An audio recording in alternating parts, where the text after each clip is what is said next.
ازيكم عاملين ايه؟ يا رب تكونوا بخير. انا حنان من قناة يوميات حنان في المطبخ. فيديو النهاردة حلو جدا جدا. هنشوي الفراخ المشوية بطريقة احترافية بقى.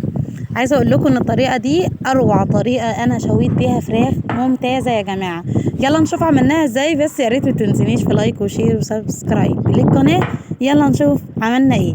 معايا هنا فرختين حشو ومتبلهم كويس جدا. للامانة الفراخ دي بقالها يومين في التتبيلة، يعني عايزه اقول لكم متظبطه. متبلاها بايه؟ جبت بصلايه وطماطمايه ومعلقتين صلصه ومعلقه خل وكمان ليمونه مقشراها او عصير ليمون طبعا، ومعايا حبه بابريكا مدخنه وفلفل اسمر وحبه جوز الطيب صغننين جدا. خلاص كده تبلتهم وتمام وزي الفل، وركناهم على جنب في التتبيله في التلاجة. معايا هنا دي كلكم طبعا عارفينها، ازازه الحاجه ساقعه. تمام.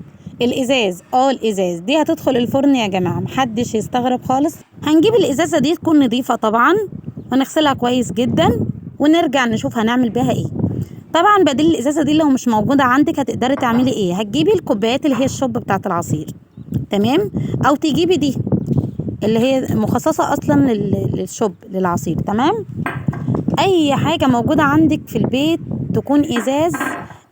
طبعا ما ينفعش ندخل حاجه بلاستيك الفرن يعني.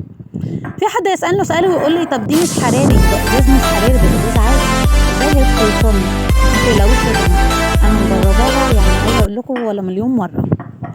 هتدخل الفرن ازاي؟ لانك انت هتملاها ميه، وطول ما انت حطيتي فيها ميه ما تقلقيش منها هي وفي الفرن. لكن طبعا لو فاضيه وحطيتيها كده الفرن يعني عوض ربنا فيك وفي الفرن وفي الازازه، تمام. طبعا في الاول وفي الاخر الستار هو ربنا يعني. هنعمل ايه؟ هنملاها ميه بالشكل ده زي ما انتم شايفين، لدرجه ان هي تكون مليانه للاخر او اقل من الاخر شويه. وطبعا ما ينفعش ان انت تحطي فيها حبه صغيرين، يعني هيتبخروا في الفرن وعوض ربنا فيهم كانك انت حطاها فاضيه برضه. تمام يا ست الكل، تمام لحد كده. هتعملي ايه؟ هتكوني مسخنه الفرن بتاعتك على درجه حراره عاليه. طبعا اي لحوم ودواجن بتكون لازم تدخليها على درجه حراره عاليه، تمام لحد كده. جبت الفرخه وحطيتها عليها.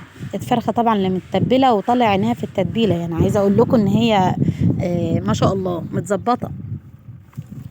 جبتها وحطيتها عليها بالشكل ده.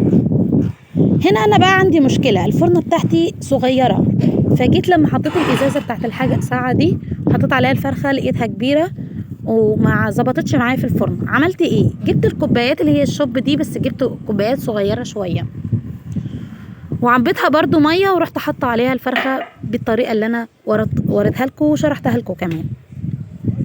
بالشكل ده بتكون وطيت معايا وتقدري ان انت تدخليها الفرن بتاعتك، تمام لحد كده، تمام. طبعا هنا بفكركم لو انت نسيتي تعملي لي لايك وشير او اكسبلور او تعليق حلو كده منك صغير يحفزني، بفكرك تعمليهم فضلا وليس امرا. تمام يا ست الكل لحد كده. هنا بقى معايا حبه من التتبيله اللي انا كنت حاطه فيها الفراخ، ومعايا هنا معلقتين صلصه عليهم فلفل اسمر، وللامانه شويه كاتشب كده كان موجودين عندي في الازازه، فقلت يلا مش هبخل عليكم. تمام كده. هجيب بقى الفرشه، وقبل ما اجيب الفرشه هجيب الاجنحه بتاعت الفراخ اتنيها كده لورا، اكتفها بالمعنى صح علشان ما تتحرقش معاكي في الفرن، تمام. هنجيب بقى فرشه وادهنها كلها بالصلصه والكاتشب اللي انا محضراه.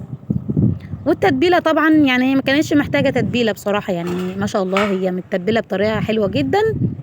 وعايزه اقول لكم يعني ان كل التتبيله اللي انا تبلتها بيها كل حاجات موجوده في البيت، يعني بصلايه طماطمايه الخل الليمون الفلفل الاسمر جوز الطيب البابريكا، كل ده موجود في البيت يعني. تمام لحد كده تبلتهم كويس جدا وهدخلها الفرن ولحد كده تمام مفيش اي صعوبه. عايزه اقولك بقى يا ست الكل، لو انتي ما عندكيش وقت خالص، الفراخ دي صغيره مش بتاخد وقت كتير في الفرن، تقدري تجيبيها لو انتي مستعجله تجيبيها وتشويها على طول، وحلوه جدا كمان وحاجه مشرفه. يعني انتي لما تكوني بدل ما تقطعي الفراخ كده وتحطيها في صينيه بطاطس او تحمريها، لا تعمليها بالشكل ده وتحطيهم زي ما هما الفرختين، يعني حاجه روعه وشكلها حلو مع الاكل. تقدري تعملي ايه بقى جنبها؟ هقدم لك يا ست الكل شويه اقتراحات. تقدري تعملي رز بسمتي جنبها، شويه طحينه وشويه سلطه، كده عملتي اكله متكامله. شايفين بسم الله ما شاء الله بعد ما خرجت، يعني عايزه اقول لكم روعه بصراحه، حلوه جدا. جربيها وما تنسنيش في دعوه حلوه منك لو عجبتك، وانا واثقه 100% ان هي هتعجبك. الطعم حلو جدا لانك متبله الفراخ قبلها، وحتى لو ما تبلتيش الفراخ هي اصلا البخار بيخلي النكهه والطعم والتوابل بيتغلغل جواها من جوه في النسور بتاعه اللحمه. فدي بصراحه كانت احلى طريقه للشوي، عجبتني، كنت جربتها وعجبتني. دي احلى طريقه ومش هغيرها اطلاقا في الفراخ الصاحيه. اللي بيعملوا الفراخ شيش واللي بيعملوها بيقطعوها ويشوها كده عادي في شوايه، عايزه اقول لك اعمليها بالطريقه دي، هتاخدي منها شوربه كمان، يعني انت هيخرج منها شوربه. الميه دي بقت شوربه يا جماعه، كل التوابل والبهارات والتتبيله اللي انا متبله بيها مع شويه دهون كده جايين من قلب الفرخه بقت شوربه. تمام، يعني تقدري الشوربه دي تعملي، يعني انت الناس اللي بتعمل فراخ مشويه وما عندهاش شوربه تعمل ملوخيه، هتعملي ملوخيه بحبه الشوربه دول اللي خرجوا. تمام كده بقى عندك ملوخيه وعندك الفراخ جاهزه وكل حاجه تمام. وعايزه اقول لك بقى لو انت مش بتشوي في فرن بوتاجاز وبتشوي في الفرن الكهرباء او الفرنه اللي هي الواطيه والنار بتاعتها بتكون قريبه جدا من الحاجه اللي انت هتشويها، طبعا حركه الصلصه ان انت تحط عليها الصلصه دي من فوق بصراحه يعني حمتها جدا. شايفين الصلصه هي اللي بتحمر، يعني الفراخ مش محروقه ولا حاجه علشان محدش يقول في الكومنتات دي محروقه وكده، لا دي الصلصه اللي عليها. وشايفين الفراخ جميله جدا من جوه. وعايزه اقول لكم الجلد كده بتلاقوه مسك على الفرخه وحبس البخار جواها، فسوقها بطريقه حلوه جدا، يعني استوت بطريقه حلوه جدا. تمام لحد كده زي ما قلت لك تقدري تعملي حبه رز بسمتي جنبيها طحينه وسلطه كده تمام وزي الفل، ويعني وجبه روعه. طبعا كلنا بنحب الاكل ده او